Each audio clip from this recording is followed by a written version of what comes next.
ইনসাফ মঞ্চের উদ্যোগে সংবিধান ও ভোটাধিকার সুরক্ষা সভায় সহিশপুর বাজারে জনতার ঢল। শুক্রবার সন্ধ্যায় নদিয়া জেলার চাকদহ থানার অন্তর্গত সহিশপুর বাজার সাক্ষী থাকলো এক গুরুত্বপূর্ণ সামাজিক সচেতনতামূলক অনুষ্ঠানের। বর্তমান সময়ে গণতান্ত্রিক অধিকার রক্ষা এবং জনগণের মত প্রকাশের স্বাধীনতা নিয়ে যখন বারবার প্রশ্ন উঠছে, তখন এই ধরনের সভা বিশেষ তাৎপর্য বহন করে। অনুষ্ঠানে মানবাধিকার কর্মী সুজাত ভদ্র সংবিধান রক্ষার প্রয়োজনীয়তা ও সাধারণ মানুষের ন্যায় বিচারের অধিকারের ওপর জোর দেন। দামাল বাংলা সংগঠনের নেতা মানিক ফকির তার বক্তব্যে ভোটাধিকার নিশ্চিত করতে প্রশাসন ও নাগরিক সমাজের সমন্বিত ভূমিকার কথা তুলে ধরেন। এছাড়াও আরো বেশ কয়েকজন বিশিষ্ট ব্যক্তিত্ব উপস্থিত থেকে নিজেদের মতামত ও অভিজ্ঞতা ভাগ করে নেন। এই পৌরসভার প্রধান উদ্যোক্তা নাজিম বিশ্বাস জানান, গণতন্ত্রের মূল শক্তি সাধারণ মানুষ। তাই তাদের অধিকার সুরক্ষিত করতে সচেতনতার আলো ছড়িয়ে দেওয়া আমাদের দায়িত্ব। দল, মত, জাতি, ধর্ম নির্বিশেষে সাধারণ মানুষের ব্যাপক উপস্থিতি অনুষ্ঠানের গুরুত্বকে আরো বাড়িয়ে তোলে। এলাকা জুড়ে উপস্থিত জনতার ঢল প্রমাণ করে মানুষ এখন নিজের অধিকার, বিশেষ করে ভোটাধিকার নিয়ে আরো সচেতন হতে চাইছে। যে পদ্ধতিতে নির্বাচন কমিশন বিহারে এবং পশ্চিমবাংলা সহ অন্যান্য রাজ্যে কোট আনকোট এসআইআর করছে, আমরা তার বিরোধিতা করছি। কমিশনের ভোটার তালিকা সংশোধনের ক্ষমতা আছে। কে মারা গেছে কে মারা যায়নি বাদ বিচার করবার দেখবার ক্ষমতা আছে। আমি এই বাড়িতে থাকি কি থাকি না, বা আমি অন্য জায়গায় চলে গেছি কিনা, এটা দেখবার ক্ষমতা আছে। আমার নাম একের অধিক জায়গায় আছে কিনা দেখবার অধিকার আছে। বয়স 18 হয়ে গেলে ভোটার তালিকায় নাম তোলবার আবেদনে সে বয়সটা দেখতে পারে। যদি দলিল না থাকে তাহলে দেখে যদি মনে হয় 18, বা তার স্টেটমেন্ট যদি নাই 18, বা তার যে কোনো জায়গা থেকে একটা সার্টিফিকেট এনে দেয়, তাহলে তার নাম উঠবে। এই হচ্ছে তার এলাকা। এই এলাকার বাইরে কমিশন যেতে পারে না। এতদিন যায়নি, তাই আমাদের মাইকে বক্তৃতা দিতে হয়নি। 2002 সাল, ওরা তো লাফাচ্ছে 2002 সালে লাস্ট হয়েছে। 2002 সালে কমিশন লিখছে, it is clarified that it is not the job of the enumerator to determine citizenship of an individual.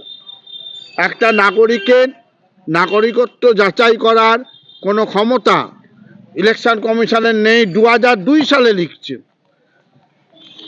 এই উত্তর তো কমিশনকে দিতে হবে। তুমি আবার এসআইআর করছো কেন? আরো তর্কে যাব না, ওরা বলবে এসআইআর হয় না, ভারতবর্ষে কখনো এসআইআর হয়নি। অক্টোবর 2025 পশ্চিমবাংলার ব্যাপারে ঘোষণা করা হচ্ছে, 12টা রাজ্যের ব্যাপারে। সেখানে কমিশন তালিকা দিয়ে বলছে, ওপরে হেডিং দেখুন, হেডিংয়ে কি আছে? এসআইআর আছে। দেখুন, লিস্ট অফ এসআইআর। পরের এখানটার লাইনটা পড়ুন, qualifying date of last intensive revision. SIR নেই, মাথায় বলছে এসআইআর, যখন তালিকা দিচ্ছে তখন বলছে ইন্টারনাল রিভিশন। আমার ইন্টারনাল রিভিশন হয়েছিল, এসআইআর হয় না। এসআইআর একমাত্র হয় যদি একটা এলাকায় বন্যা হয়েছে, একটা এলাকায় কোনো কারণে দাঙ্গা হয়েছে, গঙ্গার ভাঙন হয়ে গেছে, লোকজন ভেসে গেছে, তার ভোটার তালিকা নেই, কে মারা গেছে জানা যায়নি, সেই জায়গাটায় হবে খালি। সারা ভারতবর্ষ জুড়ে, পশ্চিমবাংলা জুড়ে এসআইআর হতে পারে না, আইনে নেই।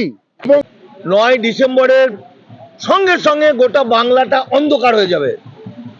অর্থাৎ বিহারে যা হয়েছে তার কয়েক গুণ বেশি করে বাংলা এবং বাঙালি জাতিকে ধ্বংস করার যে পরিকল্পনা করেছে, সেটা তার প্রথম দিন হচ্ছে 9 তারিখে যে লিস্টটা বেরোবে।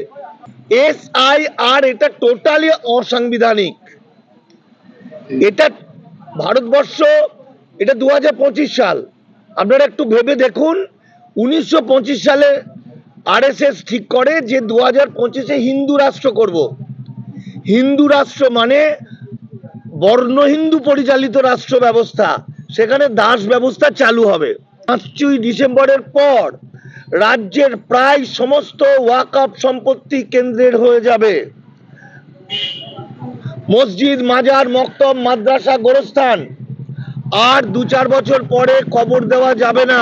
তাহলে মুসলমানদের আমরা বাঁচাতে পারলাম না, দামাল বাংলা বা আমরা ফেল করলাম। আমরা উদ্বাস্তু বা দলিত মানুষদের বাঁচানোর জন্য নাগরিকত্বের বিষয়টা অনেক আগে থেকে বলেছি, তারা আমাদেরকে মেরেছে, পিটিয়েছে, কথা বলতে গিয়ে তাদের বাঁচাতে গিয়ে বলতে গিয়ে নাড়ি ভুড়ি বেরিয়ে গেছে, ফলে তারাও ফেল হয়ে গেছে।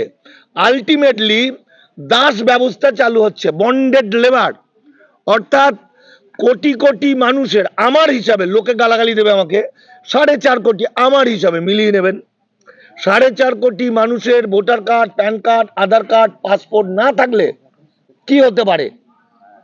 কিছুই থাকবে না, তাহলে কি হতে পারে? সুতরাং তারা বন্ডেড লেবার হবে। আমরা ঘুরে ঘুরে মানুষকে জানাচ্ছি খালি, এছাড়া আমাদের কিছু করার নেই।